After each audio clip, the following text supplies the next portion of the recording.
Imaginen un continente donde casi cada país en algún momento decidió, ¿para qué producir si simplemente puedes quitarle a otro? Argentina, Venezuela, Cuba, Nicaragua, Chile, Bolivia. Décadas, decenas de experimentos y el mismo resultado. Pobreza, huida masiva, sangre. Y en los últimos 2 o 3 años casi todo el continente dio la vuelta y empezó a moverse en la dirección opuesta. Hoy les voy a mostrar cómo sucedió esto país por país, líder por líder. Y al final del video entenderán que la hidra del socialismo se puede vencer. Y parece que esto está ocurriendo incluso ante nuestros propios ojos. América Latina del siglo XX es un laboratorio de una sola idea. La riqueza no hay que crearla, sino quitarla y repartirla. Después de la Revolución Cubana, eso fue en el 59, Fidel Castro y Che Guevara le mostraron al continente que se puede llegar al poder bajo el lema de la justicia y quedarse en el poder durante décadas. ¿Qué hicieron? Quitando la propiedad ajena. Eso es un hecho comprobado. La nacionalización de tierras, fábricas y bancos en Cuba ocurrió en los primeros años después de la Revolución. La quitaron, pero pronto se dieron cuenta de que por alguna razón en el Collós se produce mucho menos que con un propietario privado.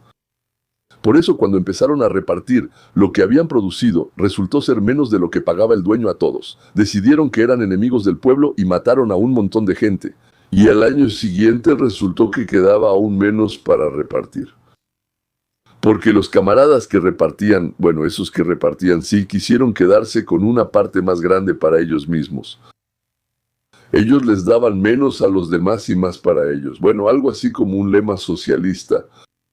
Lo cual, por supuesto, es sorprendente porque todos, naturalmente, antes pensaban que los que iban a repartir todo por igual, o incluso quedarse con menos para ellos mismos. Es decir, ya casi no quedaba nada para repartir. Y además, la mayor parte de eso se la quedaban, bueno, los que se nombraban a sí mismos como los que repartían. Eso no le gustó a nadie, excepto a los que repartían. A los que repartían, a ellos sí les gustó muchísimo. Tanto les gustó que empezaron a impedir cualquier posibilidad de cambiar el orden. Se formaron en fila y cantaban canciones revolucionarias, porque si te sales de la fila o no cantas, te disparan de inmediato. Después de Cuba, otros la siguieron. En Chile, en 1970, sí, llegó al poder por la vía democrática, por cierto, democrática, el socialista Salvador Allende. Y comenzó la nacionalización de la industria del cobre y de las grandes empresas. Por cierto, les recuerdo que Adolf Hitler también llegó al poder por un camino absolutamente parlamentario y democrático. En Nicaragua, en 1979, los sandinistas repitieron el guión cubano. En Venezuela, en 1999, Hugo Chávez inició el llamado socialismo del siglo XXI. Así lo llamó, socialismo del siglo XXI. Y quizás es el más tardío, bueno, está bien, el más tardío, el más destructivo de todos los experimentos, al menos aquí. En otros continentes hicieron experimentos aún más extremos. La lógica era la misma en todas partes. Quiero que la recuerden. Porque esa es la clave de todo lo que estamos hablando. Solo hay 2 maneras de obtener bienes. La primera es producirla, y la segunda es atacar lo que ya ha sido producido por alguien más. Quitarla, y luego fingir que la repartes de manera justa. Cualquier sistema socialista, marxista o en esencia fascista. Porque la nacionalización sin la abolición de la propiedad privada legalmente es fascismo. Cualquier programa así elige el segundo camino, y el segundo camino no crea nada, solo consume lo que se creó antes.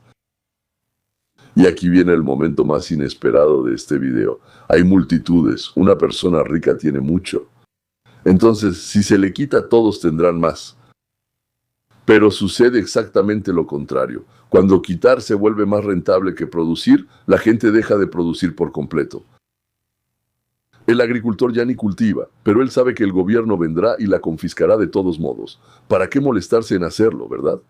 La fábrica no moderniza nada si saben que la van a nacionalizar. Al final no desaparece la riqueza, desaparecen los ricos. Desaparecen los productos en los estantes para todos. La paradoja del socialismo es que promete abundancia a través de la repartición, pero trae hambre a través de la destrucción de la producción. Esa es la verdad que a la gente en América Latina le tomó casi 70 años experimentar en carne propia. Y aquí está la pregunta que debemos hacernos ahora mismo. ¿Por qué a la gente en estos países casi nunca se les tuvo que obligar al socialismo por la fuerza? Ellos mismos de manera voluntaria y con entusiasmo seguían esta idea. Porque la idea es increíblemente simple e increíblemente emocionalmente atractiva. Y nunca la piensan hasta sus últimas consecuencias. La mayoría de las personas son seres emocionales, no racionales. No piensan en las consecuencias 3 pasos adelante, les muestran una imagen simple. Aquí están los ricos, ellos tienen mucho, les quitamos a ellos y se los damos a ustedes y todos estarán bien y será justo. Bueno, es absolutamente increíble, ¿verdad? O sea, en otras palabras, se puede sacar un pez del estanque sin ningún esfuerzo. Esa idea es fácil de vender. Cualquier pueblo. Pero los latinos, que son emocionales, además son muy emocionales. Por eso simplemente lo tomaron, como se dice, con ambas manos. Y por cierto, ahí la mayoría trabaja con las manos. Y por eso la cabeza no logra desarrollarse bien, especialmente en cuanto al pensamiento crítico, de largo plazo y de varios pasos. ¿Y qué pasa con aquellos que fueron a la universidad? Ahí, donde en teoría deberían enseñar precisamente a pensar de manera independiente, pero resultó ser exactamente lo contrario. En el entorno universitario y en el llamado ambiente intelectual, insistentemente le muestran a la persona: de ninguna manera debes pensar por ti mismo. Debes escuchar lo que dice la dirección, los líderes, los jefes, cuando eres estudiante, a los profesores. Lo que dice el partido. Si dudas o dices algo que no deberías decir, o te exilian o te encarcelan, o simplemente no te dejan avanzar en tu carrera. Por eso, cállate, y luego te convences a ti mismo de que todo está bien. Pero lo más aterrador, por cierto, el castigo para estas personas ni siquiera es la cárcel. Lo más aterrador es cuando tu propio grupo, las personas con las que vives, trabajas y te relacionas socialmente, empiezan a expulsarte de su sociedad como a un enemigo. Es precisamente el miedo a ser expulsado, a ser apartado. El miedo a ser expulsado de tu círculo resulta ser más fuerte que el miedo a la cárcel. Y por eso la gente está dispuesta a hacer absolutamente cualquier cosa, solo para que, Dios no lo quiera, no los expulsen de su círculo social, así, sin un solo disparo. Dentro de estos países, el socialismo se extendió por el continente como un incendio en pasto seco, casi sin encontrar resistencia. Antes de que sigamos adelante, por países, por cifras, por nombres, suscríbete al canal y activa la campanita para no perderte la continuación de este tema, porque lo que sigue será sobre algo que realmente no esperas escuchar. Si te interesa un análisis más profundo y sistemático de por qué la libertad funciona y la redistribución no, mira el enlace en la descripción al canal Hoja de Ruta hacia la Libertad. Ahí explico estos mecanismos. Pero yo diría que con mucho más detalle, ¿sí? En resumen. Primer laboratorio, Cuba. Cuba. Y nada de yanquis bajo ninguna circunstancia. Empecemos con ella, porque es el experimento más largo. Más de 65 años con el mismo modelo. Antes de la revolución, Cuba era uno de los países más desarrollados de América Latina en cuanto a ingreso per cápita. Este es un hecho confirmado, basado en las estadísticas de la ONU de esa época. Entonces, después de la nacionalización de los ingenios azucareros, el refinado de petróleo y el comercio, la isla pasó a depender de los subsidios soviéticos. De hecho, Cuba no producía lo suficiente para alimentarse, y se mantenía gracias a los subsidios de Moscú. Cuando en 1991 la Unión Soviética colapsó, los subsidios desaparecieron. Y Cuba cayó en el periodo especial, así lo llamaban, los propios cubanos lo llamaban así: hambre, cortes de electricidad, bicicletas en lugar de autos. Esto no es una versión, son hechos documentados, descritos por decenas de periodistas e historiadores independientes. Y lo que es especialmente revelador, después de más de 60 años de construcción del socialismo, Cuba todavía utiliza un sistema de racionamiento para la distribución de alimentos. Cartillas de racionamiento para el pan, cartillas de racionamiento para la mantequilla, cartillas de racionamiento para el arroz. Y esto en el siglo XXI, mientras que en Estados Unidos 2% de la población alimenta a todo el país. Y además sueñan con vender la misma cantidad de electricidad de la refinación de petróleo que a cualquier otro. Hoy, según datos de observadores independientes y organizaciones de inmigrantes cubanos, aclaro que esta es una versión, porque oficialmente no se debe confiar en las estadísticas cubanas. En los últimos años, más personas han abandonado el país en proporción a la población que en cualquier otro momento de su historia, incluyendo la huida en balsas en los años 90, es solo que en los años 90 la mitad del país intentó irse en balsas. Y así, en Cuba, el experimento socialista fracasó por completo. El grupo de los 8 países más ricos del mundo. A principios del siglo XX, Argentina era uno de los países más ricos del planeta. Por ingreso per cápita, estaba entre los 8 países más ricos, superando a muchos países de Europa Occidental. Esto es un hecho histórico confirmado. Enormes tierras fértiles, exportación de grano y carne de res a Europa, afluencia de capital y emigrantes que llegaban a Buenos Aires en busca de una vida mejor. En ese entonces era lo mismo que, a principios del siglo XX, venir a Nueva York, ¿verdad? Pero cuando en el país se acumuló la riqueza, la gente empezó a desear no crear algo nuevo, sino quitar lo que otros habían creado. En 1946 llegó al poder Juan Perón. El verdadero, como lo llamaban, el gran divisor del continente. Sí, el gran divisor. El peronismo es la nacionalización de sectores enteros, control estatal sobre los salarios, los precios, programas sociales generosos, sobre la financiación, por así decirlo, no por el crecimiento de la producción, sino consumiendo la riqueza ya acumulada del país. A su lado estaba su esposa Eva Perón. La misma Evita, sobre la que luego se escribieron musicales, se hicieron películas y se montaron obras de teatro en todo el mundo, convirtiéndola en un ícono romántico. Pero si quitamos la música y el brillo, tenemos ante nosotros a una mujer que utilizó su propio fondo de caridad como una herramienta personal de poder político y clientelismo, repartiendo dinero y limosnas a cambio de lealtad. Es un modelo clásico de clientelismo en su forma más pura. Por la cantidad de vidas arruinadas, generaciones perdidas y pérdidas económicas que el peronismo le trajo a Argentina durante décadas y por muchas décadas más. Según muchos historiadores, su saldo apenas es menor que el de algunos de los dictadores realmente sangrientos del siglo XX. Solo que ella no mataba con balas, sino con la lenta destrucción de la capacidad productiva del país. Por cierto, en los Estados Unidos de América también tienen su propia Evita. Su nombre en realidad no es Evita, sino Hillary Clinton.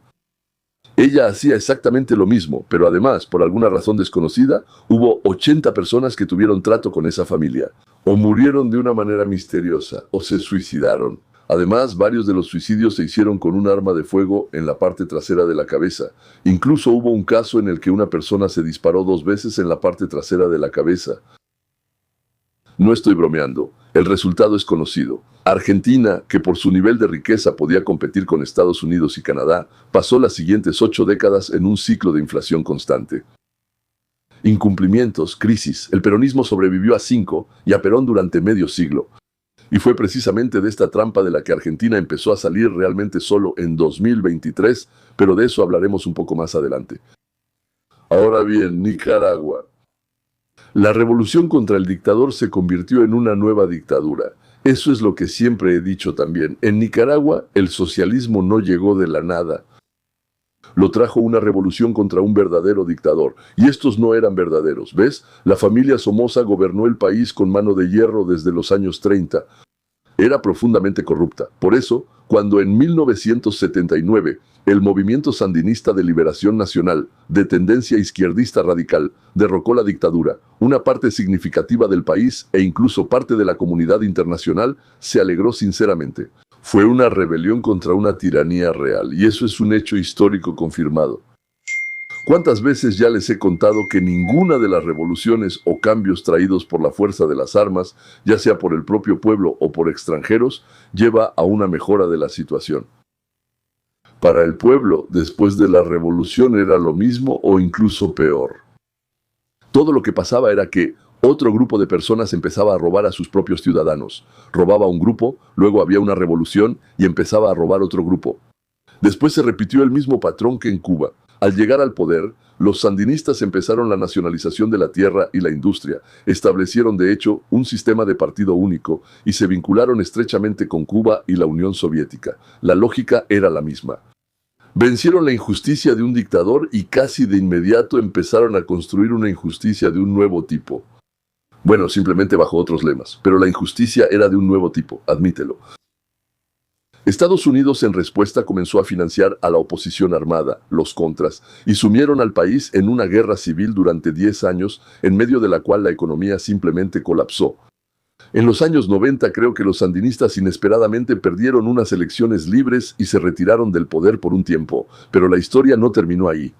En 2007 uno de los líderes de la revolución, es decir, Daniel Ortega, volvió, votaron por él otra vez, y durante casi las siguientes 2 décadas convirtió al país en uno de los sistemas autoritarios más cerrados de América Latina. Con la represión de cualquier oposición, prensa, iglesia, la revolución que comenzó como un levantamiento contra un dictador cerró el círculo y se convirtió en una dictadura total. Bueno, de hecho, así es como suele suceder. Bueno, claro, ustedes desde hace tiempo esperan que les cuente sobre Venezuela. ¿Cómo volverse pobre teniendo las mayores reservas de petróleo del mundo? Hay que lograrlo, ¿verdad? Y bueno, Venezuela es un país con las mayores reservas probadas de petróleo en el mundo. Eso es un hecho. Eso está confirmado por los datos de la OPEP. Hugo Chávez llegó al poder prometiendo compartir la riqueza petrolera con todos. Y sonaba maravilloso. Nuestra riqueza nacional se distribuye entre unos pocos, algunos de los cuales ni siquiera son del país. Les quitaremos nuestra riqueza nacional y la repartiremos entre todos, y todos serán ricos. Les quitaremos a todos los que podamos, y ya no tendremos pobres, ya no habrá injusticia, ya no habrá explotación del hombre por el hombre, sino todo lo contrario. Puedes trabajar o no trabajar, de todos modos tendrás con qué vivir. Bueno, eso es música para los oídos de los habitantes de su país, ¿verdad? Chávez nacionalizó la compañía petrolera, confiscó todas las tierras agrícolas, impuso el control de precios. En un par de décadas, el país con las mayores reservas de petróleo del planeta se quedó sin gasolina en sus propias estaciones de servicio. Esto no es una paradoja. Esto es una consecuencia directa de lo que mencioné anteriormente. Cuando a los productores de petróleo se les priva de incentivos y de una gestión competente, el petróleo simplemente deja de salir de la tierra, simplemente deja de salir. No sabemos por qué razón, deja de salir. Entonces, el resultado es hiperinflación, que los economistas estimaron en millones % al año. Y un éxodo masivo, según diferentes estimaciones, bueno, más de 7 millones de personas. La ola migratoria más grande en la historia reciente del hemisferio occidental. Los seguidores de Chávez mantuvieron el poder con crueldad, fraudes y represiones contra la oposición. Esto ha sido confirmado en múltiples ocasiones por observadores independientes. Y aquí está el desenlace del cual hablaré un poco más adelante en este video, porque eso es parte de lo nuevo que está ocurriendo en el continente en este momento. Este es prácticamente un caso clásico cuando ya, como se dice, brota de la tierra. Parece que no hay que hacer nada, solo contar el dinero. Pero incluso bajo el socialismo es imposible hacer esto. Incluso esto es imposible de hacer bajo el socialismo. Resultó que los socialistas ni siquiera son capaces de alimentar a su propia población. Creo que todos han visto imágenes de cómo los profesores universitarios buscan en los botes de basura a ver si encuentran algo. Venezuela se convirtió en el símbolo del verdadero socialismo. Socialismo con rostro humano.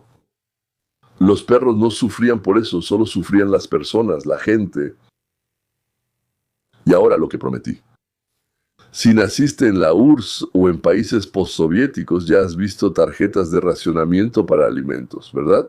Lema sobre la justicia, un partido que sabe mejor cómo repartir lo que otros produjeron. La única diferencia, no sé, está en el clima, en la geografía. Palmeras en lugar de nieve. En unos minutos les voy a mostrar que esa misma generación de latinoamericanos que creció con esos lemas, ahora está haciendo lo que nuestros padres y abuelos no pudieron hacer en la época soviética. En las elecciones están rechazando masivamente ese modelo. Y eso nos da a nosotros, los que venimos de la ex-URSS y vivimos en América y en todo el mundo, una lección directa. A la hidra se le puede vencer, no con bayonetas, ¿no?, sino votando.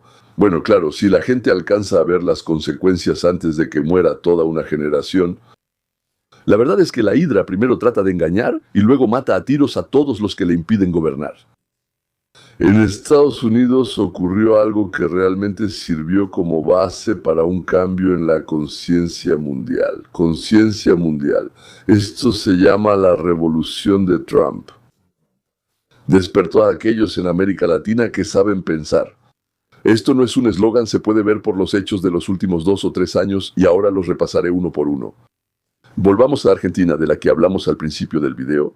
Ese mismo país que el gran divisor Perón desvió durante mucho tiempo del camino de los 8 países más ricos del mundo. Desde los años 30 del siglo pasado, el país no ha podido liberarse del modelo estatal peronista. Ciclos constantes de inflación y crisis. En 2023 los argentinos eligieron como presidente a Javier Milei, un economista libertario que llegó con un programa abiertamente antiestatal. En un periodo relativamente corto, Milei logró controlar la hiperinflación, consiguió un superávit presupuestario, estabilizó la moneda y atrajo inversiones extranjeras. El año pasado, su partido obtuvo una victoria inesperadamente grande en las elecciones intermedias al Congreso. Por lo tanto, los argentinos no solo toleran sus reformas, sino que las apoyan en elecciones posteriores. Eso es importante. La gente vota por la producción, no por quitarle a los demás. Por segunda vez consecutiva. Es increíble. Significa que allá sí les pegó duro. Luego, Bolivia. Entonces, Evo Morales llegó al poder en 2006 y de inmediato comenzó lo que en América Latina se repite con una regularidad alarmante. Nacionalizó la industria del gas y el petróleo, amplió el control estatal prácticamente sobre todos los sectores clave de la economía y gastó generosamente los ingresos del auge de materias primas en programas sociales que generaban lealtad. Sí, pero no creaban nueva producción. Mientras los precios del gas y los metales eran altos, el modelo se mantenía más o menos. Pero cuando los precios cayeron, salió a la luz el mismo problema de siempre. Un Estado que solo sabe redistribuir es un Estado ladrón. Empieza a asfixiarse sin un flujo constante de dinero ajeno. Morales gobernó casi 20 años. Bueno, con métodos cada vez más autoritarios. Lo mismo, cada vez más, y apretando más y más las tuercas. Aferrándose al poder, incluyendo intentos polémicos de evadir las restricciones constitucionales a la reelección, lo que finalmente llevó a protestas masivas y a su renuncia. En 2019, creo, en medio de acusaciones de fraude electoral. El partido de Evo Morales es el Movimiento al Socialismo. Movimiento al Socialismo. Sí, un partido fascista llamado Movimiento al Socialismo. Siguió gobernando el país después de su renuncia, pero en 2025 esa época terminó definitivamente. El Partido Socialista gobernante no obtuvo ni un solo escaño en el Senado, ni un solo escaño en el Senado. Y al poder llegó un reformista centrista llamado Rodrigo Paz. Casi 20 años de socialismo y 0 escaños en el Parlamento. Eso es un récord, creo. Uno de los indicadores más claros de lo que está pasando con todo el continente. Chile, entonces quizás el camino más dramático. En 1970, el socialista Salvador Allende fue elegido presidente de manera democrática, nuevamente. Todos conocen ese nombre. Y él repitió un escenario que ya conocemos. Nacionalización, bueno, en este caso de la industria del cobre, la principal fuente de ingresos del país. Reforma agraria con confiscación de tierras, control de precios. En 1973 la economía estaba en una profunda crisis. Hiperinflación, escasez de productos, parálisis política, enfrentamiento civil, de hecho, en las calles. En septiembre de 1973 ocurrió un golpe militar encabezado por el general Augusto Pinochet. Este es un hecho histórico confirmado, al igual que el hecho de que el régimen establecido después del golpe fue autoritario y reprimió duramente a los opositores políticos. Eso también está documentado y no está sujeto a duda. Pero en la economía, Pinochet hizo lo que es clave para todo este video.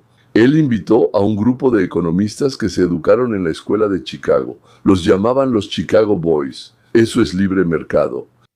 Y les dio la oportunidad de hacer reformas, privatización de empresas estatales, apertura de la economía al comercio, desregulación y protección de la propiedad privada. La economía, liberada del control total del Estado, empezó a crecer. Precisamente estas reformas sentaron las bases de lo que muchos economistas llaman el milagro económico chileno.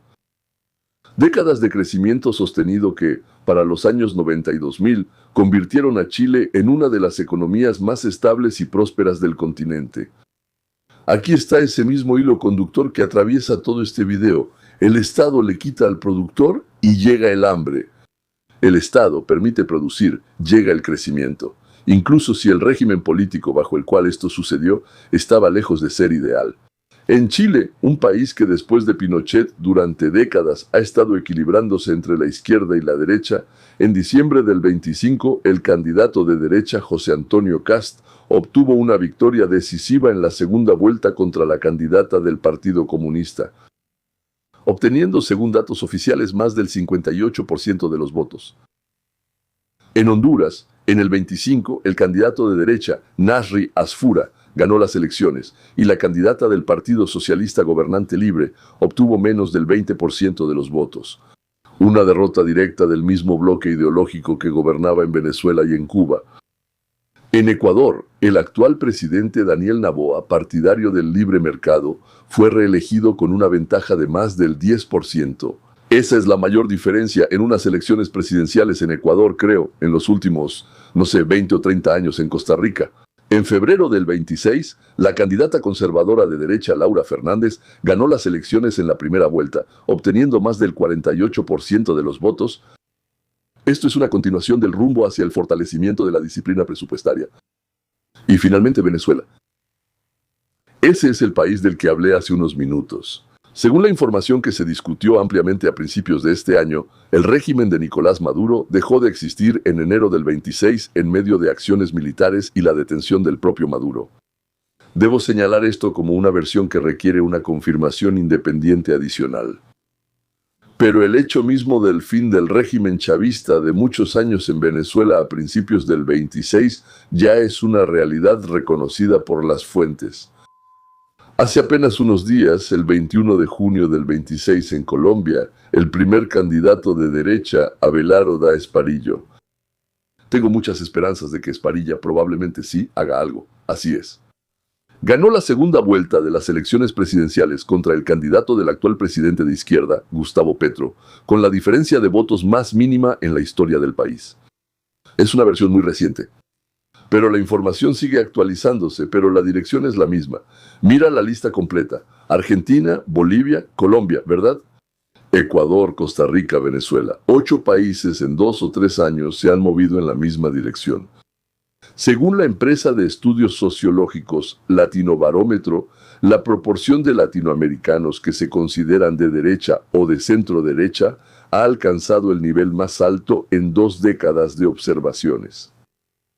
Los politólogos en la propia América Latina ya llaman a esto un giro conservador de escala histórica, comparable en importancia con la llamada ola de democratización. La democratización de los años 80, socialización, fascistización, comunización, alguna democratización, demonios, cosas de locos. Eso es lo que ellos llaman una ola de democratización, la toma del poder por parte de bandidos de izquierda. Si llegaron hasta aquí, señores, denle like. Eso realmente ayuda al canal a superar los algoritmos, y escriban en los comentarios en qué país de América Latina tienen amigos o familiares. Me interesa saber qué les cuentan allá sobre los cambios desde adentro. Durante estas décadas de experimentos socialistas, la cuenta no es de porcentajes de inflación, sino de vidas humanas y generaciones enteras que han sido expulsadas de una vida normal. Más de 7 millones de venezolanos no es solo una cifra en un informe. Son familias destrozadas, niños que crecieron sin padre, quienes se fueron a buscar trabajo a Colombia, Perú, Chile, Estados Unidos. La emigración cubana de los últimos años, según estimaciones de organizaciones que trabajan con refugiados, es la ola más grande desde el inicio de la revolución. En el Caribe, Nicaragua perdió una parte significativa de su propia clase media e intelectualidad debido al régimen de Ortega. Y esto es especialmente importante y rara vez se menciona. El mayor daño no lo causó la pobreza en sí, sino las décadas perdidas. Una generación de personas que podrían haber construido negocios, inventado, volado, enseñado, pasó su vida haciendo filas por raciones o emigrando a países extranjeros y empezando desde cero. Ese es el precio que no se puede recuperar.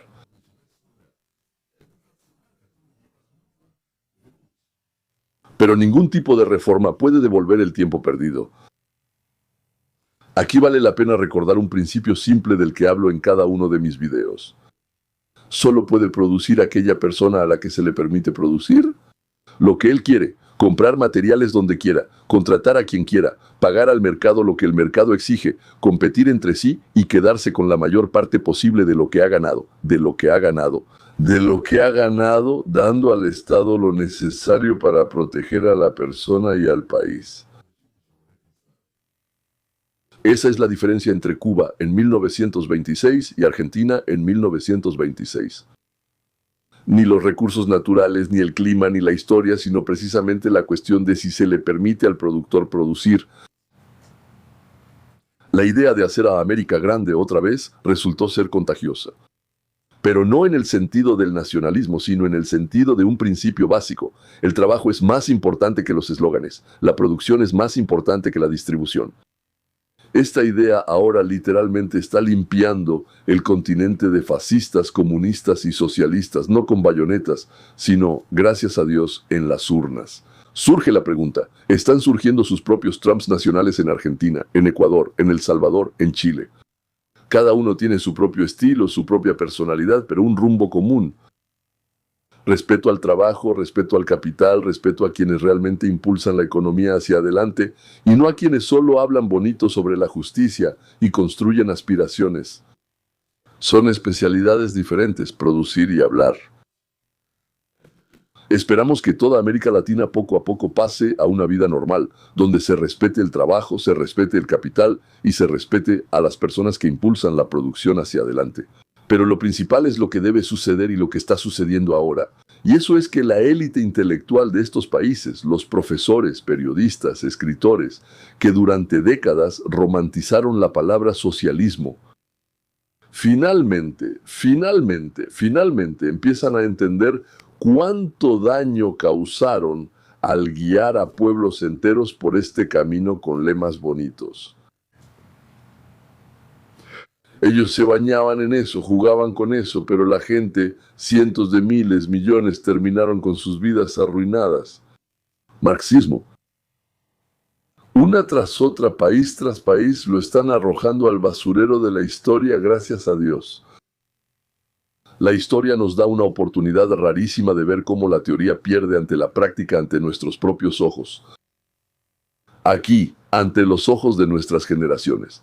Son 3 generaciones que lo están viendo. Ojalá que lo recuerden. Si este video te fue útil, suscríbete a mi canal de Telegram. Leon Weinstein US, el enlace está en la descripción. Ahí analizo estos temas de manera más rápida y breve casi todos los días. Y por supuesto no olvides el canal Hoja de Ruta hacia la Libertad. Es ahí donde 2 veces por semana hago un análisis más profundo. ¿Sí? Y donde juntos construimos una comprensión de cómo funciona la libertad y por qué la producción siempre gana. Hagan lo que hagan, la producción siempre gana. Hasta la próxima.